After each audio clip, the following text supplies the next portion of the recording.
అందరికీ నమస్కారం. వెన్నెల్లో చందమామ కథలకు స్వాగతం. ఈరోజు కథ 1960 కాలం నాటి మౌగ్లీ కథ. అరణ్య పురాణం 11వ భాగం. మౌగ్లీ మనుషుల చేత వెళ్ళగొట్టబడి అరణ్య జీవితానికి తిరిగి వచ్చి మంద సమావేశమయ్యే కొండ శిఖరం మీద షేర్ఖాన్ చర్మం గుచ్చి తాను ఇక ముందు మందతో కలిసి వేటాడనని, తన నలుగురు తోడేలన్నలతో కలిసి మాత్రమే వేటాడుతానని ప్రకటించాడు. తరువాత అతను తన ఇల్లైన పాత గుహకు వెళ్ళి ఆ రాత్రి మర్నాడు పగలు నిద్రపోదామనుకున్నాడు. కానీ ఆ కార్యక్రమం అనుకున్నట్టు జరగలేదు.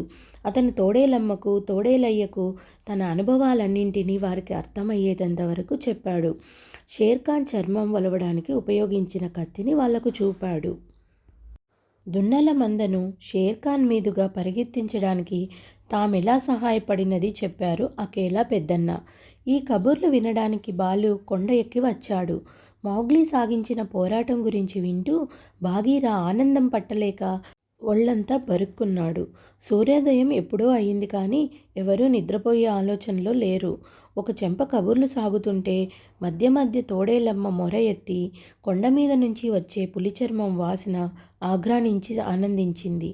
అంతా చెప్పి మౌగ్లీ చివరకు, అకేలా పెద్దన్న సహాయం చేయకపోయినట్టయితే నా వల్ల ఏమీ అయ్యుండేది కాదు.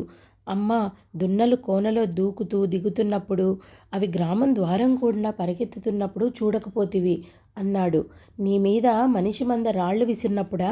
నా బిడ్డలను అలాంటి పనులు చేసి నక్కలను తరిమినట్టు తరిమితే నేను ఊరుకుంటానా?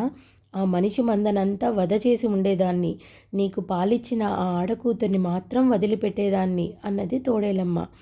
తోడేలయ్య బద్ధకంగా, చాల్లేవే, మనకప్పాయి మళ్ళీ తిరిగి వచ్చాడు, చాలు, ఇంత తెలివి సంపాదించుకొచ్చాడు, మనుషుల ఊసెత్తమాకు అన్నాడు. మనుషుల ఊసెత్తమాకు అన్నారు బాలు, బగీరా కూడా. మౌగ్లీ తోడేలమ్మ డొక్క మీద తల ఆనించి తృప్తిగా చిరునవ్వు నవ్వుతూ, తానిక మీదట మనుషులను చూడనని, వాళ్ల కంఠస్వరం విననని, వాళ్లతో ఎలాంటి సంబంధము పెట్టుకోనని అన్నాడు. ఒకవేళ వాళ్లే నీతో సంబంధం పెట్టుకుంటే ఏం చేస్తావు బుల్లితమ్ముడు అని అకేలా అడిగాడు. మేము 5గురం ఉంటాం అన్నాడు పెద్దన్న.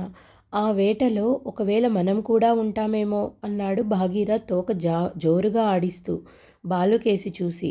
తర్వాత అకేలా కేసి తిరిగి, ఇప్పుడు నీకు మనుషుల ఆలోచన ఎందుకు వచ్చింది అకేలా అని అడిగాడు. ఎందుకా, చెబుతాను విను అంటూ అకేలా ఈ విషయం బయటపెట్టాడు.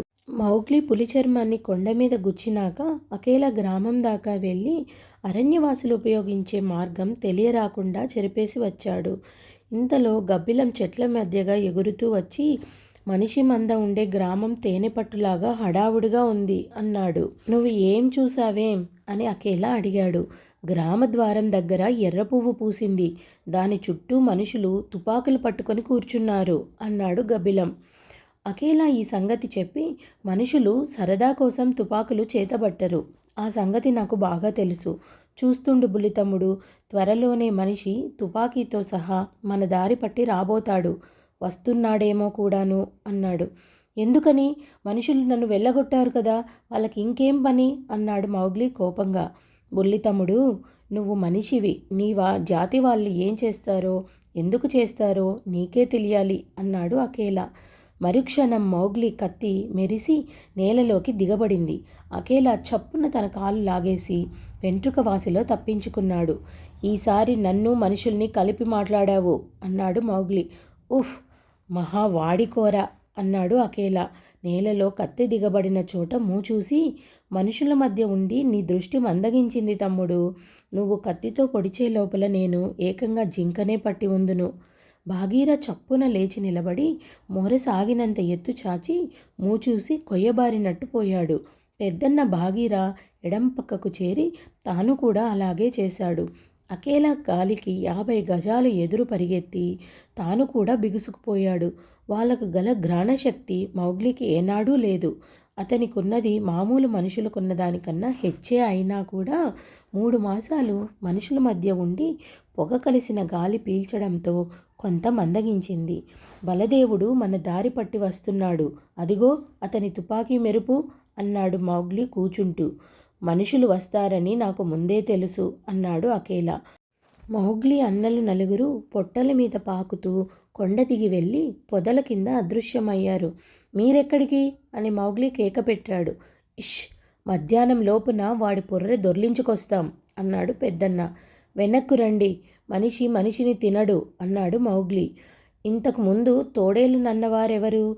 మనిషి అన్నందుకు నన్ను కత్తితో పొడవబోయినదెవరు అని అకేలా ఎద్దేవా చేశాడు. అన్నలు అయిష్టంగా తిరిగి వచ్చేశారు.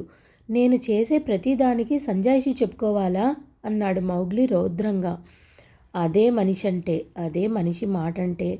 ఉదయపూర్లో బోనుల దగ్గర మనుషులు ఇలాగే మాట్లాడేవాళ్ళు అని బాగీరా తనలో తాను గొనుక్కుని పైకి గట్టిగా, ఈసారి మనిషి కూన చెప్పేది నిజం. మనుషులు మందలుగానే వేటాడుతారు.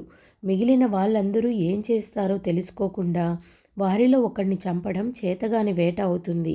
ఆ మనిషి ఉద్దేశం ఏమిటో ముందు తెలుసుకుందాం అన్నాడు. మేము రాము, నువ్వొక్కడవే వేటాడుకో తమ్ముడు, ఈ పాటికి వాడి పొర్రె మాకు దొరికి ఉండేది అన్నాడు పెద్దన్న. ఇంకా ఉంది. ఈ కథ మీకు నచ్చిందనుకుంటాను. నచ్చినట్టయితే లైక్ చేసి, షేర్ చేసి, కామెంట్ చేసి మా ఛానల్ని సబ్స్క్రైబ్ చేసుకొని ఎంకరేజ్ చేస్తారని ఆశిస్తున్నాను. Thank you.